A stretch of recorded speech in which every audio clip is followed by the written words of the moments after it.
একমাত্র শীর্ষ রাজনীতিবিদ জিএম কাদের আবু সাইদের কবর জিয়ারত করেছিলেন। যদিও দেশের আইন শৃঙ্খলা পরিস্থিতি এখনো অত্যন্ত নাজুক, তারা জাতীয় পার্টির বিরুদ্ধে বিষোদ্গার করছে, তারা জাতীয় পার্টিকে ভোটে রাখতে চাচ্ছে না। দেশের ধ্বংসের, গণতন্ত্র ধ্বংসের, ঐক্যমত ধ্বংসের, সার্বভৌমত্ব ধ্বংসের বিশাল ষড়যন্ত্র অন্তর্নিহিত। আসসালামু আলাইকুম। আজকে আমাদের 5টি আপিল শুনানি হয়েছে এবং শুনানি অন্তে মাননীয় নির্বাচন কমিশন অ্যাপিলেট ট্রাইব্যুনাল 5টি মনোনয়ন বৈধ ঘোষণা করেছেন।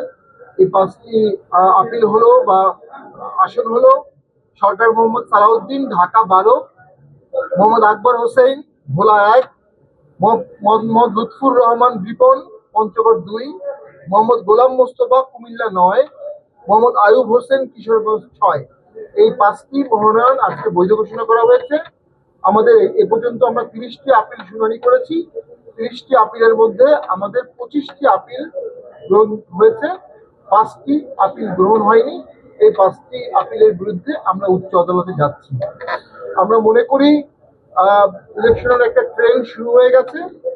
নির্বাচন কমিশনে মনোনয়ন জমা দেওয়ার তারিখ, মনোনয়ন যাচাই বাছাইয়ের তারিখ, আপিলের তারিখ, এগুলো এই ট্রেনের অগ্রযাত্রার ফসল। যদিও দেশের আইন শৃঙ্খলা পরিস্থিতি এখনো অত্যন্ত নাজুক, যদিও এখন আমরা মনে করি পুলিশ প্রশাসন, রাজনৈতিক দলগুলো পরিপূর্ণভাবে এখনো ভোটের জন্য প্রস্তুত না। মানুষের মধ্যে আতঙ্কের ছাপ দেখা যাচ্ছে, মব এখনো দৃশ্যমান অ্যান্ড র্যামনেন্ট। আমরা মনে করি এই পরিস্থিতির উত্তরণ ঘটাতে হবে, না হলে একটি লো কাস্টের, লো ম্যান্ডেটের নিকৃষ্ট ভোট হতে পারে।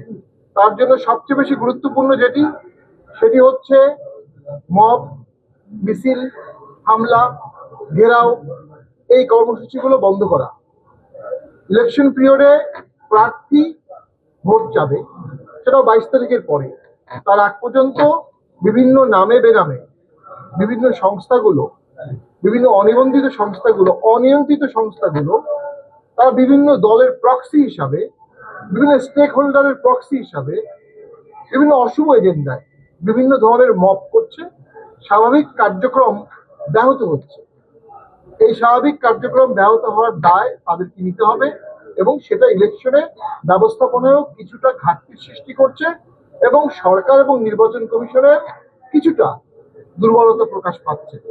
আমরা খুব দুঃখ ভারাক্রান্ত মনে দেখেছি, জুলাই ঐক্য নামে আমাদের কিছু ফ্রেন্ডস, জুনিয়র ফ্রেন্ডস বলবো, তারা জাতীয় পার্টির বিরুদ্ধে বিষোদ্গার করছে, তারা জাতীয় পার্টিকে ভোটে রাখতে চাচ্ছে না। তাদের ভাষ্য মতে তারা আমাদের বিরুদ্ধে লিড করেছে। আমি তাদেরকে মনে করিয়ে দিতে চাই, 16ই জুলাই থেকে শুরু করে 24 সালের 5ই আগস্ট পর্যন্ত এই সময়ে বিভিন্ন টক শোতে এই আন্দোলনের পক্ষে অত্যন্ত সরব ভূমিকা আমি রেখেছিলাম, সরকারের বিরুদ্ধে কঠোর সমালোচনা করেছিলাম। এই আন্দোলনের পক্ষে জিএম কাদের সংসদে দীর্ঘ বক্তব্য দিয়েছিলেন। তিনি বলেছিলেন এই ধরনের কোটা থাকা প্রয়োজন নাই, এই কোটার বিরুদ্ধে যারা যুদ্ধ করছে তারা নব্য মুক্তি সেনা।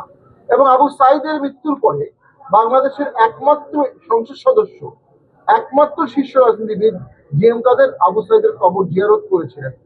রংপুরে এই আন্দোলনে রংপুর জাতীয় পার্টি সম্পূর্ণরূপে অংশগ্রহণ করেছিল, মোহাম্মদপুরে করেছিল, সাভারে করেছিল। আমাদের তখনকার ছাত্র সমাজের সভাপতি আল মামুনের নেতৃত্বে ঢাকায় ছাত্র সমাজের বিশাল গ্রুপ এই আন্দোলনে অংশগ্রহণ করেছিল আমাদের ইঙ্গিতে, আমাদের নির্দেশে, এবং সেটা অসংখ্য প্রমাণ আছে। আল মামুন এখন এনসিপিতে অংশগ্রহণ করেছে, সে এখন এনসিপির নেতা, কিন্তু তখন সে ছাত্র সমাজের সভাপতি ছিল।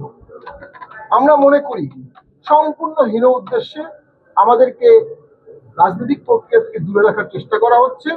এর ভিতরে দেশের ধ্বংসের, গণতন্ত্র ধ্বংসের, ঐক্যমত ধ্বংসের, সার্বভৌমত্ব ধ্বংসের বিশাল ষড়যন্ত্র অন্তর্নিহিত।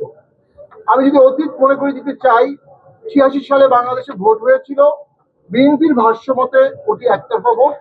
সেই ভোটে জামাত ইসলামী প্রথমবারের মতো অংশগ্রহণ করেছিল।